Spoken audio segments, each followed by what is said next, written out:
e repristinam, no fundo, recuperam a velha discricionalidade positivista. O princípio da proporcionalidade pode representar o próprio perigo positivista também, porque o princípio da proporcionalidade acaba sendo utilizado como panaceia para resolver todas as questões que se colocariam no plano de uma espécie de casos difíceis. Talvez o equívoco, um dos grandes equívocos nesta quadra da história, seja o seguinte: dizer que casos simples, essa divisão entre regra e princípio, como se existisse uma distinção estrutural, ou casos simples e casos fáceis, me parece um grande equívoco. Por quê?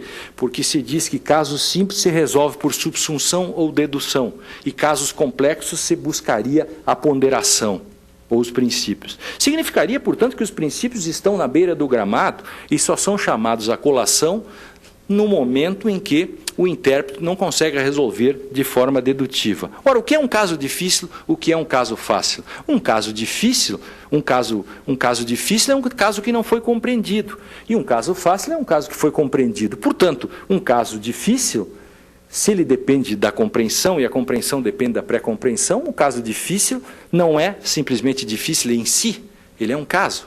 E, portanto, difícil ou fácil é um caso, e a partir disso é que nós temos que trabalhá-lo. Em oitavo, quando alguém diz que a lei é apenas a ponta do iceberg, estamos incorrendo em um problema seríssimo, que é o problema da subjetividade, do axiologismo e, quem sabe, até do realismo jurídico.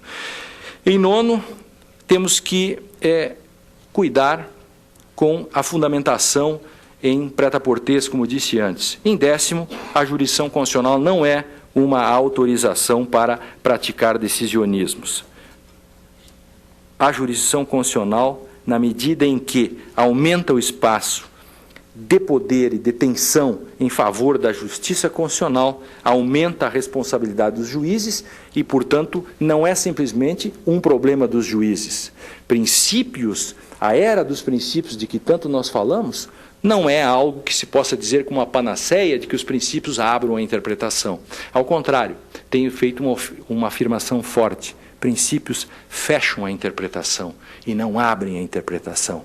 Os princípios, como diz Dworkin, para resolver os casos difíceis, como ele dizia, e essa é uma questão, não vamos discutir a distinção que ele fazia, é um problema que não cai nisto que as teorias da argumentação têm denominado de abertura interpretativa.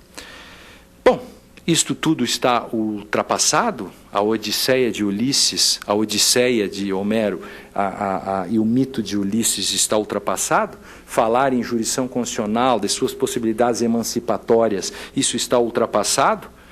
Penso que enquanto não vencermos o triângulo dialético, de que eu dizia antes, isto é, o Estado não resolveu o problema da segurança e da liberdade. O Estado não resolveu o problema da desigualdade política. E o Estado não resolveu o problema da pobreza. Enquanto isso não for resolvido, esta Constituição que está aí tem que ser cumprida. E, para cumpri-la, a jurisdição constitucional é um instrumento importante de efetivação de direitos fundamentais. Agora, isso não significa simplesmente de que eu possa dispor dessa Constituição e dispor do próprio processo interpretativo.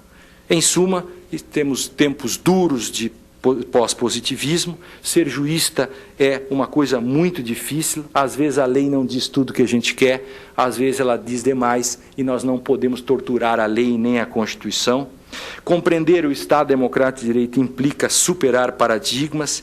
Dizer que tudo depende da interpretação está correto, mas não significa dizer com isso que tudo é relativo. Encerro com uma citação deste livro de Verdade e Consenso, mostrando que quando nós falamos em tempos duros de pós-positivismo, de jurisdição constitucional e de possibilidade de respostas corretas, eu diria o seguinte, encerraria saudando a todos com a seguinte passagem.